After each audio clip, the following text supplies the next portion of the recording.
Saya seorang wanita yang telah bercerai dan selama ini saya memakai cadar.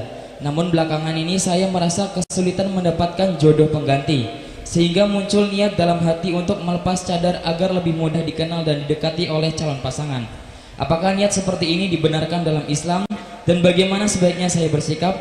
Mohon bimbingannya Buya. Syukron. Wassalamualaikum warahmatullahi wabarakatuh. Waalaikumsalam warahmatullahi wabarakatuh. Menggunakan cadar dan tidak menggunakan cadar, wajah saja, kita bahas masalah wajah, itu pilihan. Anda boleh menggunakan cadar, sebuah kemuliaan. Yang belum menggunakan cadar, asalkan sekujur tubuhnya sudah tertutup, menutup aurat, ada sebuah kemuliaan. Akan tapi di saat menggunakan cadar tentu ada kelebihan, karena sesuatu yang punya daya tarik lebih dahsyat wajah malameh atau wajah ini sudah ditutupi oleh dia. Pertama, dirinya sendiri menjadi seorang wanita yang nyaman, tidak perlu pamer kecantikan, itu sebuah kemuliaan, tidak bisa dipungkiri itu. Tapi bukan berarti yang tidak pakai cadar lalu rendah, oh tidak. Ini martabat, ini ada sebuah prestasi.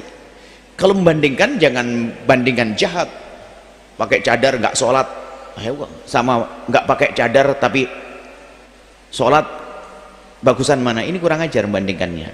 Jadi kalau bandingkan begini, pakai cadar rajin sholat, rajin sedekah, nggak pakai cadar rajin sholat, rajin sedekah, mana lebih hebat?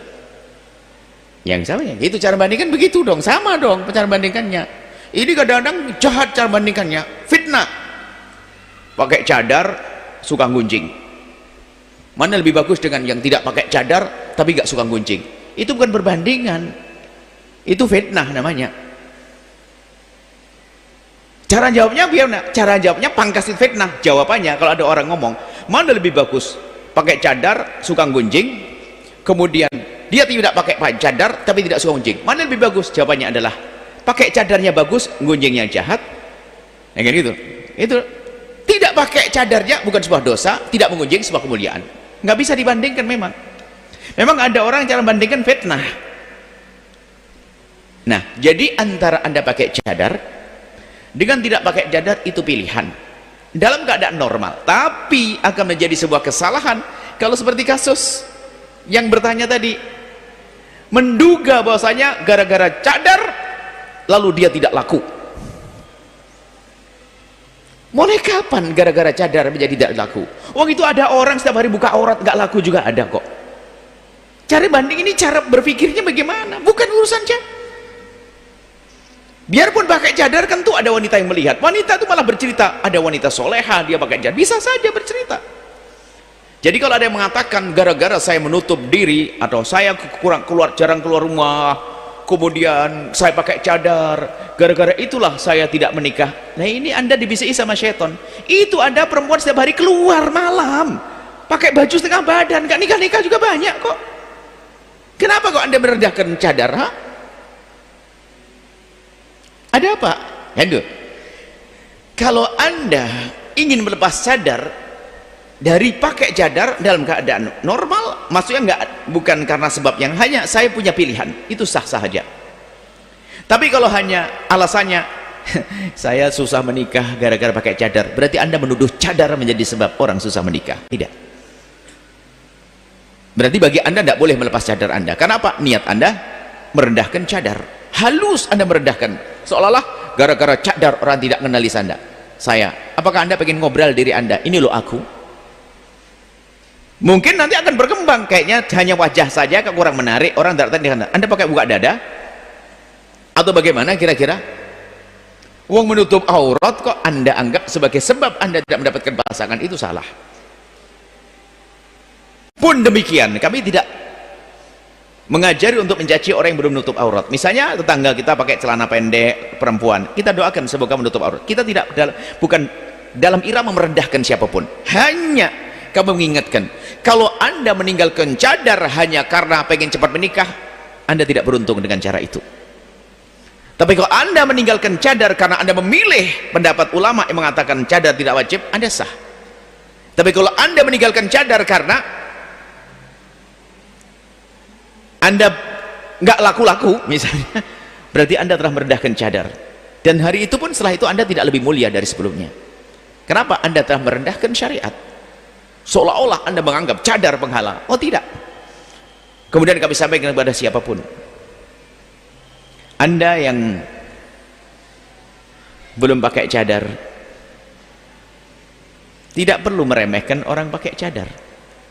Seperti halnya yang pakai cadar pun tidak boleh merendahkan yang belum pakai cadar. Hari ini kita sering dikuasai dengan kesombongan.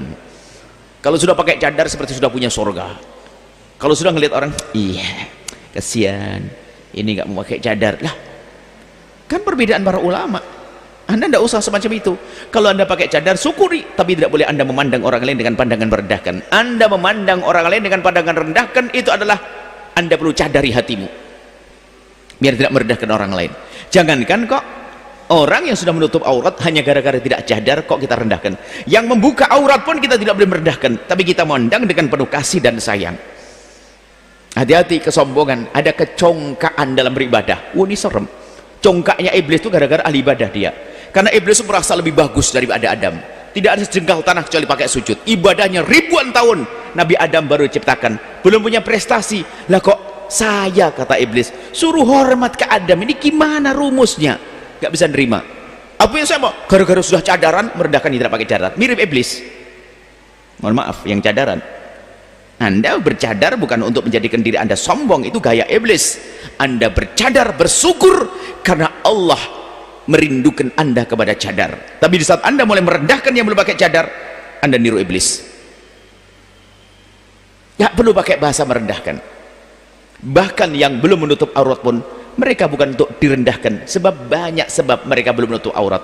Bisa saja memang karena belum ada kesadaran, bisa jadi karena terhalang oleh pasangannya belum mengizinkan, keluarganya belum merestui, macam-macam hal, macam-macam faktor, dan Anda belum tanya satu demi satu. Lalu kenapa Anda merendahkan?